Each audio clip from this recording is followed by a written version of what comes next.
الرحيم. الحمد لله رب العالمين،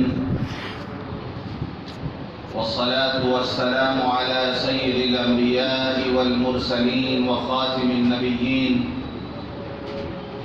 سيدنا محمد وآله وصحبه أجمعين، ومن تبعهم بإحسان ودعا بدعوتهم إلى يوم الدين.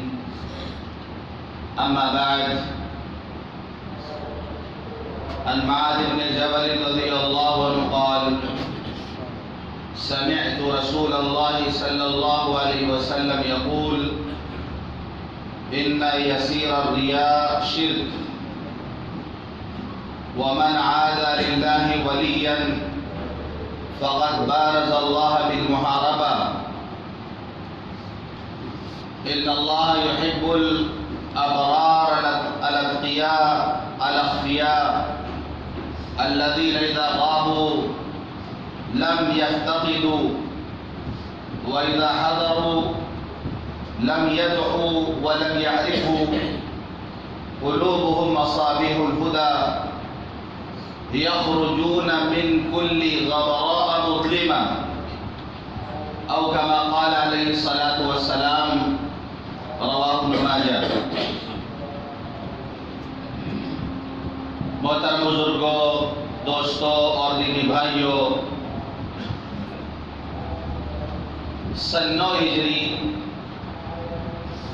یا سن 10 ہجری میں حضور پاک صلی اللہ علیہ وسلم نے اپنے محبوب صحابی حضرت معاذ بن جبل رضی اللہ عنہ کو یمن کا حاکم، یمن کا گورنر بنا کے بھیجا، اور اس شان کے ساتھ ان کو رخصت کیا کہ آپ نے حضرت معاذ بن جبل رضی اللہ عنہ کو سواری پر سوار کیا اور بات کرتے ہوئے، گفتگو کرتے ہوئے ان کے ساتھ آپ خود پیدل چلے. حضرت معاذ رضی اللہ عنہ سوار ہیں اور حضور پاک صلی اللہ علیہ وسلم سواری کے ساتھ ساتھ پیدل چل رہے ہیں. یمن کا حاکم بنا کے آپ بھیج رہے تھے، گورنر بنا کے بھیج رہے تھے، تو جو ضروری باتیں تھیں، جو ضروری نصیحتیں تھیں، وہ آپ ان کو کر رہے تھے. سفر جاری ہے اور آپ ان کو نصیحت کر رہے ہیں. بہت ساری نصیحتیں آپ نے کی جو مختلف احادیث میں موجود ہیں. آپ نے نصیحت کی کہ معاذ، تم اہل کتاب کے یہاں جا رہے ہو. اہل کتاب سے مراد یہود و نصارہ. ان کو اسلام کی دعوت دینا، سب سے پہلے اس بات کی دعوت دینا کہ وہ اس کی شہادت دیں کہ اللہ کے سوا کوئی معبود نہیں اور حضرت محمد صلی اللہ علیہ وسلم اس کے بندہ و رسول ہیں. جب وہ لوگ اس کو مان لیں اور اس کی شہادت دے دیں تو پھر ان کو یہ بتانا کہ اللہ نے دن رات میں 5 وقت کی نمازیں فرض کی ہیں. جب وہ اس کو مان لیں تو ان کو بتانا کہ اللہ نے تمہارے مال میں زکوٰۃ فرض کی ہے، جو مالداروں سے لی جائے گی، غریبوں میں تقسیم کی جائے گی. تُؤْخَذُ مِنْ أَغْنِيَائِهِمْ وَتُرَدُّ إِلَىٰ فُقَرَائِهِمْ. تمہیں میں جو مالدار ہے ان سے لیا جائے گا اور تمہارے درمیان جو فقراء ہیں ان میں تقسیم کیا جائے گا.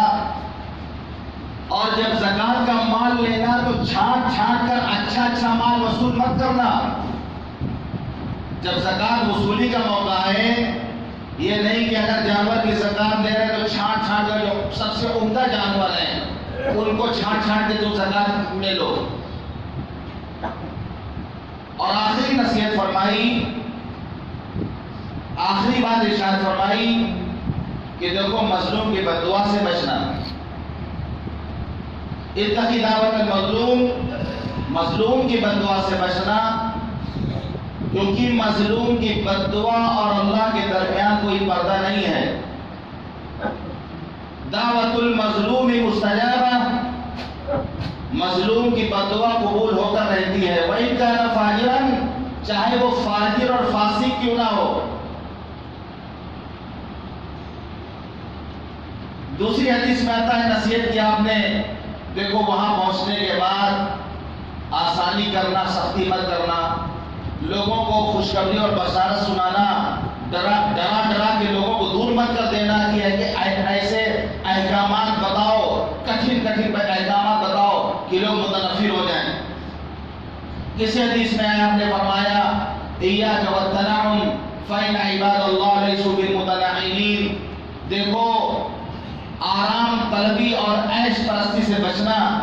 حاکم بن کے جا رہے ہو، گورنر بن کے جا رہے ہو، آرام طلبی عیش پرستی سے بچنا، کیونکہ جو اللہ کے بندے ہوتے ہیں وہ آرام طلب اور عیش پسند نہیں ہوتے. یہ کام کی باتیں حضور پاک صلی اللہ علیہ وسلم ان کو سمجھا رہے، بتا رہے ہیں. پھر آپ نے فرمایا کہ معاذ، شاید میری تم سے آخری ملاقات ہے، اب تم واپس آؤ یمن سے تو میری تم سے ملاقات نہیں ہوگی، بلکہ تم میری قبر اور میری مسجد کے پاس سے گزرو گے. ایسے موقع پر وہ صحابی جن سے حضور صلی اللہ علیہ وسلم بے پناہ محبت کرتے تھے، اور پھر صحابہ کرام کی محبت کا کیا کہنا. جب آپ نے یہ بات ارشاد فرمائی تو حضرت معاذ بن جبل نے یہ نہیں فرمایا اللہ کے رسول پھر تو میں آپ کو چھوڑ کے نہیں جاؤں گا، میں آپ کو چھوڑ کے نہیں جاؤں گا، میں آپ کے ساتھ ہی رہوں گا. نبی کا حکم ہے جانے کا، جا رہے ہیں. جب جدائی کی بات آئی تو حضرت معاذ بن جبل رضی اللہ عنہ کی چیخیں نکل گئی، بلک بلک کر رونے لگے. یہ آخری ملاقات ہے، یہ آخری بات کر رہے ہیں، اب ملاقات نہیں ہو پائے گی کیونکہ نبی خود فرما رہے ہیں. اور ظاہر سی بات ہے جب حضور پاک صلی اللہ علیہ وسلم نے خود بتا دیا کہ یہ میری تم سے آخری ملاقات ہے تو پھر اس میں کوئی شک بھی نہیں ہو سکتا. تو حضرت معاذ بن جبل رضی اللہ عنہ رو رہے تھے. حضور پاک صلی اللہ علیہ وسلم نے روکا کہ رو نہیں، اس طرح مت رو، زور زور سے مت رو، اس طرح کا رونا شیطانی عمل ہے. زور زور سے رونا یہ شیطانی عمل ہے. پھر آپ نے اپنا چہرہ انور مدینہ منورہ کی طرف کر لیا. غالباً ہو سکتا ہے کہ حضور پاک صلی اللہ علیہ وسلم کے بھی آنکھوں میں آنسو آ گئے ہوں اور آپ نے ان کی طرف سے چہرہ مدینہ منورہ کی طرف کر لیا اور فرمایا ان اول الناس بی المتقون من کانوا وحید کانوا. کہ معاذ، مجھ سے سب سے زیادہ قریب لوگ قیامت کے دن وہ ہوں گے جو متقی ہوں گے. مجھ سے سب سے زیادہ قریب وہ لوگ ہوں گے جو متقی ہوں گے. من کانوا وحید کانوا، وہ جو کوئی بھی ہوں اور جہاں کہیں بھی رہتے ہوں، یعنی وہ جہاں کے بھی رہنے والے ہوں، جس ملک کے رہنے والے ہوں، جس برادری سے ان کا تعلق ہو، جس خاندان سے ان کا تعلق ہو، اگر تقوی اور پرہیزگاری ان کے اندر ہے تو مجھ سے قریب رہیں گے. گویا بتانا چاہتے کہ معاذ تم مجھ سے دور رہو گے، یمن میں رہو گے، پھر بھی مجھ سے قریب رہو گے تم. اور ایسا ہوا کہ قریب رہ کر کے آدمی دور ہو گیا اور دور والا قریب ہو گیا. ابو لہب ابو جہل قریب رہ کر دور ہو گئے، اور وہی یمن جہاں حضرت معاذ کو حضور پاک صلی اللہ علیہ وسلم نے بھیجا تھا گورنر بنا کے، اسی ملک یمن میں حضرت آپ نے فرمایا تھا اتاکم اہل الیمن الین قلوبا وارق وفدۃ الایمان یمان والحکمت یمانیہ.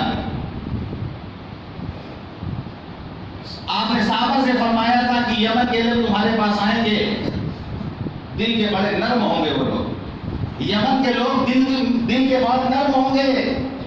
ایمان تو یمن والوں کے پاس ہے، حکمت تو یمن والوں کے پاس ہے. آپ نے یہ بشارت جو یمن والوں کو سنائی، مجھ سے جب یمنیوں سے ملاقات ہوتی ہے، اگر سعودی عرب میں ملاقات ہوتی ہے کبھی یمن کے رہنے والوں سے، میں یہ ضرور ان کو سناتا ہوں، الایمان یمان والحکمت یمانیہ، کہ تمہارے لیے اس سے بڑی سعادت کی اور شرف کی کیا بات ہوگی کہ حضور پاک صلی اللہ علیہ وسلم نے یہ فرمایا کہ ایمان تو یمن والوں کا ہے، حکمت اور دانائی یمن والوں کی ہے۔ اسی یمن کے رہنے والے تھے حضرت اویس قرنی رحمۃ اللہ علیہ، جو حضور پاک صلی اللہ علیہ وسلم سے ملاقات نہیں کر سکے، لیکن آپ نے ان کے بارے میں خوشخبری سنائی تھی کہ وہ آئیں گے، اور حضرت عمر نے فرمایا تھا کہ ان سے ملاقات ہو، ان سے اپنے لیے دعا کرانا۔ تو ویسے قرنی دور رہ کے بھی قریب، اور ابو لہب ابو جہل قریب رہ کے بھی دور۔ ایک بزرگ فرماتے ہیں میں روضہ طہر پہ حاضر ہوا سلام پڑھنے کے لیے، ادب کی وجہ سے دور تھا، بہت سے لوگ بالکل جانے کے پاس پہنچ جاتے ہیں، تان جھان کرتے ہیں، یہ بے ادبی کی بات ہے۔ جو بزرگان دین جاتے تھے، جیسے ایک مجرم، ایک بھاگا ہوا مجرم، جو گنہگار مجرم ہو، کوئی جرم کیا ہو، بھاگ گیا ہو، اور اس کو پکڑ کر کے بادشاہ کے دربار میں لایا جائے تو اس کی کیا کیفیت ہوگی؟ تو ہمارے جو بزرگان دین جاتے ہیں وہ ایک بھاگے ہوئے مجرم کی طرح کہ آقا کے دربار میں جا رہے ہیں، نگاہیں نیچی، آنکھوں سے آنسو بہہ رہے ہیں، رونے کی وجہ سے آواز نہیں نکل رہی، تو دور کھڑے تھے۔ ان کے دل میں آیا کہ میں دور ہوں اور لوگ روضے کے جانے کے پاس ہیں، یہ ان کے دل میں ایک بات آئی، کانوں میں ان کی ایک آواز آئی، ایک آواز ان کی کانوں میں آئی کہ کوئی کہنے والا کہہ رہا جو میری سنت پہ عمل کرے گا وہ مجھ سے قریب ہے، چاہے بظاہر مجھ سے کتنی دور کیوں نہ ہو، اور جو میری سنت پہ عمل نہیں کرے گا وہ مجھ سے دور ہے، چاہے میرے روضے کے جانے کے پاس ہی کیوں نہ کھڑا ہو۔ یہ پیغام ہے جو دنیا والوں کو جا کے بتا دینا، جو سنت پہ عمل کرے گا وہ مجھ سے قریب ہے، چاہے جہاں کی دنیا کے کسی ملک میں رہتا ہو، کسی گوشے میں وہ رہتا ہو۔ تو آپ نے فرمایا کہ ان اول الناس بی المتقون من کانوا وحیث کانوا، کہ مجھ سے وہ لوگ قریب ہوں گے جو متقی اور پرہیزگار ہوں گے۔ اور وہی ہوا کہ حضرت معاذ بن جبل رضی اللہ عنہ جب یمن سے واپس آئے تو حضور پاک صلی اللہ علیہ وسلم کی وفات ہو چکی تھی۔ حضور پاک صلی اللہ علیہ وسلم کی مسجد اور آپ کی قبر کے پاس سے ہی وہ گزرے۔ حضور پاک صلی اللہ علیہ وسلم کی قبر اطہار پر بیٹھ کر آپ کی نصیحتوں کو یاد کر کے رو رہے تھے۔ حضرت عمر رضی اللہ عنہ گزر ہوا، پوچھا معاذ کیوں رو رہے ہو؟ فرمایا کہ آقا کی باتیں یاد آ رہی ہیں، آپ کی نصیحتیں یاد آ رہی ہیں۔ آپ نے ایک مرتبہ فرمایا تھا ان یسیر الریا شرک، معمولی سا دکھاوا بھی شرک ہے۔ یہ نصیحت یاد کر کے حضرت معاذ بن جبل رضی اللہ عنہ قبر اطہار کے پاس رو رہے ہیں کہ آقا نے فرمایا تھا ان یسیر الریا شرک، معمولی سے دکھاوا ریاکاری یہ شرک ہے۔ اور اس کے تعلق سے گزشتہ جمعے کو بہت تفصیل کے ساتھ بات آ چکی۔ جس کے اندر ریاکاری ہوگی، دکھاوا ہوگا، اس کے اندر بڑائی اور تکبر بھی ہوگا۔ وہ اپنے نام کے لیے کام کرے گا، اپنے شہرت کے لیے وہ کام کرے گا کہ لوگ جانیں، یہ بڑائی اور تکبر کی علامت ہے۔ حضرت عمر رضی اللہ عنہ نے منبر پر کھڑے ہو کر فرمایا کہ لوگوں عاجزی اور انکساری اختیار کرو، کیونکہ میں نے حضور پاک صلی اللہ علیہ وسلم سے سنا کہ آپ نے فرمایا جو تواضع، عاجزی، انکساری اختیار کرے گا رفعہ اللہ اس کے درجے کو بلند کرے گا۔ وَهُوَ فِي نَفْسِهِ صَغِيرٌ وَفِي أَعْيُنِ النَّاسِ كَبِيرٌ، اپنے نگاہ میں وہ چھوٹا ہوگا لیکن دنیا والوں کی نگاہ میں اللہ اس کو بڑا کر دے گا۔ عزت والا کر دے گا، اپنی نگاہ میں وہ حقیر ہوگا لیکن دنیا والوں کی نگاہ میں کبیر ہوگا، بڑا ہوگا۔ یہ بہت اہم بات ہے، یہ دعا بھی کرنی چاہیے، اللہم اجعلنی فی عینی صغیرا وفی اعین الناس کبیرا، اے اللہ مجھے اپنی نگاہوں میں چھوٹا بنا دے اور دنیا والوں کی نگاہ میں مجھے بڑا بنا دے۔ اب تکبر کس کو کہتے ہیں؟ اپنے منہ میاں مٹھو بننا، اپنی تعریف خود کرنا، اپنے آپ کو بڑا سمجھنا، دنیا کو سمجھے اس سے مطلب نہیں، خود آدمی اپنے کو بڑا سمجھنا۔ تو یہ دعا کرنی چاہیے، اللہم اجعلنی فی عینی صغیرا وفی اعین الناس کبیرا۔ اور جو کوئی تکبر اختیار کرے گا، بڑائی اختیار کرے گا، شہرت اور ناموری کے لیے کام کرے گا، فرمایا وَذَاقُ اللَّهُ، اللہ اس کو ذلیل کرے گا۔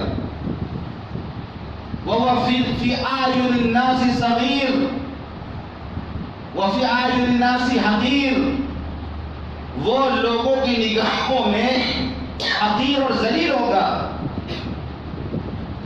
وَفِي نَفْسِهِ كَبِيرٌ، اپنے آپ کو بڑا سمجھے گا لیکن لوگوں کے نگاہ میں بہت حقیر اور ذلیل ہوگا۔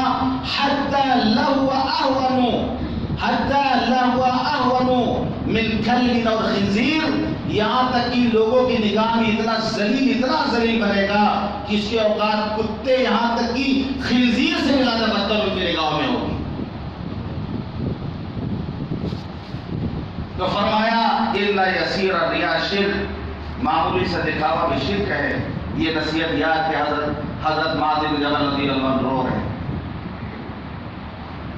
ایک نصیحت اور یاد آئی، حضرت عمر رضی اللہ عنہ بتا رہے ہیں حضرت معاذ بن جبل کہ حضور پاک صلی اللہ علیہ وسلم نے فرمایا تھا من عاد للہ ولیا فقد بارز اللہ بالمحاربہ، جو اللہ کے کسی ولی سے دشمنی کرے گا وہ اللہ سے جنگ کے لیے تیار ہو جائے، گویا اس نے اللہ سے جنگ کی تیاری کی ہے۔ جو اللہ کے کسی ولی سے دشمنی کرے گا وہ اللہ سے جنگ کرنے کے لیے تیار ہو گیا ہے۔ اور کس انسان میں طاقت ہے، کس انسان میں قوت ہے کہ وہ اللہ سے جنگ کر سکے؟ حدیث قدسی اللہ فرماتا ہے من عاد لی ولیا فقد آذنت بالحرب، جو میرے کسی ولی سے دشمنی کرے گا میں اس سے جنگ کا اعلان کرتا ہوں، میں اس سے جنگ کا اعلان کرتا ہوں۔ جو چیزیں میں نے فرض کی ہیں، جو فرائض ہیں، جب بندہ ان پر عمل کرتا ہے تو اللہ کا قرب حاصل ہوتا ہے، اور جب نوافل پڑھتا ہے، نوافل پر جب عمل کرتا ہے تو قربت بڑھتی چلی جاتی ہے۔ اللہ فرماتا ہے یتقرب الی بالنوافل، نوافل کے ذریعے میرا بندہ مجھ سے قریب ہوتا رہتا ہے، یہاں تک کہ میں اس سے محبت کرنے لگتا ہوں۔ جب میں اس سے محبت کرتا ہوں تو میں اس کا کان بن جاتا ہوں جس سے وہ سنتا ہے، میں اس کی آنکھ بن جاتا ہوں جس سے وہ دیکھتا ہے، میں اس کا ہاتھ بن جاتا ہوں جس سے وہ پکڑتا ہے، میں اس کا پیر بن جاتا ہوں جس سے وہ چلتا ہے۔ جب وہ دعا کرتا ہے میں اس کی دعا قبول کرتا ہوں، جب اس مجھ سے پناہ چاہتا ہے میں اسے پناہ عطا کرتا ہوں۔ یعنی اللہ جس بندے کا آنکھ کان ناک خود بن جائے، اب کوئی اگر اس سے دشمنی کرے تو کتنی خطرناک بات ہوگی۔ ایک صحابی حضرت سعد بن ابی وقاص رضی اللہ عنہ، یہ عشرہ مبشرہ میں سے ہیں کہ حضور پاک صلی اللہ علیہ وسلم نے دنیا ہی کو خوشخبری دی کہ سعد فی الجنہ، سعد بن ابی وقاص جنت میں جائیں گے۔ وہ 10 صحابہ جن کو دنیا ہی میں جنت کی خوشخبری مل گئی تھی ان کو کہا جاتا ہے عشرہ مبشرہ، انہی میں سے حضرت سعد بن ابی وقاص رضی اللہ عنہ۔ یہ رشتے میں حضور پاک صلی اللہ علیہ وسلم کے ماموں لگتے تھے، اور آپ اس رشتے پر فخر بھی کیا کرتے تھے۔ ایک مرتبہ دیکھا صحابہ کے ساتھ آپ تشریف فرما تھے، حضرت سعد بن ابی وقاص رضی اللہ عنہ آ رہے تھے تو آپ نے فرمایا ھذا خالی فلیؤذنی امرؤ خالہ، یعنی یہ میرے ماموں ہیں، اگر کسی کا ایسا ماموں ہو تو لا کے مجھے دکھا دے. سعد میرے ماموں ہیں، اگر کسی کا ایسا ماموں ہو تو لا کے مجھے دکھا دے. تو حضور پاک صلی اللہ علیہ وسلم اس رشتے پر گویا فخر بھی کرتے تھے. یہی وہ صحابی ہیں، سارے صحابہ کی زبان سے جملہ نکلتا تھا فدا کا ابی و امی، اے اللہ کے رسول میرے ماں باپ آپ کا قربان. ایک ایک امتی کی زبان سے جملہ نکلتا ہے اے اللہ کے رسول میرے ماں باپ آپ پر قربان ہو. حضرت سعد بن ابی وقاص رضی اللہ عنہ وہ صحابی ہیں کہ غزوہ احد کے موقع پر حضور پاک صلی اللہ علیہ وسلم نے ان سے فرمایا تھا ارمی یا سعد، یا سعد ارمی فدا کا ابی و امی، سعد تیر چلاؤ، سعد تیر چلاؤ میرے ماں باپ تم پر قربان. یہ طرح صحابی ہے جن کے بارے میں حضور نے فرمایا تھا کہ سعد تم تیر چلاؤ میرے ماں باپ تم پر قربان. ایک مرتبہ انہوں نے حضور پاک صلی اللہ علیہ وسلم سے درخواست کی اللہ کے رسول دعا کر دیجئے کہ اللہ تعالی ہمیں مستجاب الدعوات بنا دے. مستجاب الدعوات اس کو کہتے ہیں کہ جب وہ دعا کرے تو اس کی ہر دعا قبول ہو جائے. جس کی ہر دعا قبول ہو جائے اس کو کہا جاتا ہے مستجاب الدعوات. اسی لیے اللہ والے فرماتے ہیں کہ جب آدمی حج کرنے جائے، عمرہ کرنے جائے، جب کعبے پر اس کی پہلی نگاہ پڑے، پہلی نظر پڑے، اس کو یہ دعا کرنی چاہیے کہ اے اللہ ہمیں مستجاب الدعوات بنا دیجیے. یہ دعا قبول ہو گئی تو پھر تو آپ کی ہر دعا قبول ہوگی. جب یہ دعا قبول ہو گئی تو پھر تو آپ جو دعا کریں گے وہ اللہ قبول کرے گا. بہرحال حضور پاک صلی اللہ علیہ وسلم نے دعا کر دیا، آپ مستجاب الدعوات بن گئے. حضرت عمر رضی اللہ عنہ نے اپنے خلافت کے زمانے میں انہیں کوفہ کا حاکم بنا کے بھیجا. جو وہاں رہتے تھے وہاں کے حاکم اور گورنر تھے. یہ جو حاکم اور گورنر ہوتا تھا وہی مسجد کی امامت بھی کیا کرتا تھا. امامت کا عہدہ بہت بڑا. حضور پاک صلی اللہ علیہ وسلم نے اپنی پوری حیات طیبہ میں آپ نے امامت فرمائی نماز کی، اور آپ کے بعد صدیق اکبر نے، پھر فاروق اعظم نے، چاروں خلفاء نے، پھر جو بھی خلیفہ بنتا تھا وہ نماز کی امامت کرتا تھا. یہاں تک کہ جہاں کا جو گورنر ہوتا تھا پھر وہ امامت کرتا تھا. تو حضرت سعد بن وقاص رضی اللہ عنہ کوفہ کے گورنر سے نماز نہیں پڑھاتے تھے. لیکن کوفہ والوں نے شکایت بھیجی ان کے خلاف حضرت عمر فاروق رضی اللہ عنہ کے پاس. شکایت کیا لکھی؟ یہ اللہ کے راستے میں قتال کے لیے جاتے نہیں ہیں، یہی رہتے ہیں، گھر پہ رہتے ہیں. مال غنیمت بیت المال کا جو مال ہے اس کو صحیح سے تقسیم نہیں کرتے. یہ لوگوں کے درمیان عدل و انصاف نہیں کرتے. اور آخری بات لکھی کہ یہ نماز ہم لوگوں کو پڑھاتے ہیں، امامت کرتے ہیں، وہ بھی صحیح سے نہیں کرتے، سنت کے مطابق نہیں کرتے، الٹی سیدھی نماز پڑھاتے ہیں.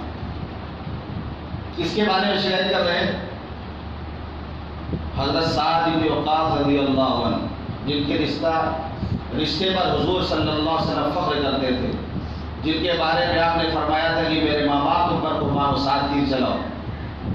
جن کو اللہ کے رسول نے دنیا میں جنت کی خوشخبری سنا دی، لیکن مقتدیوں نے لکھ کے بھیجا کہ نماز ٹھیک سے نہیں پڑھانا جانتے، نماز ٹھیک سے نہیں پڑھاتے ہیں، اور جو ہے الٹی سیدھی نماز پڑھاتے ہیں.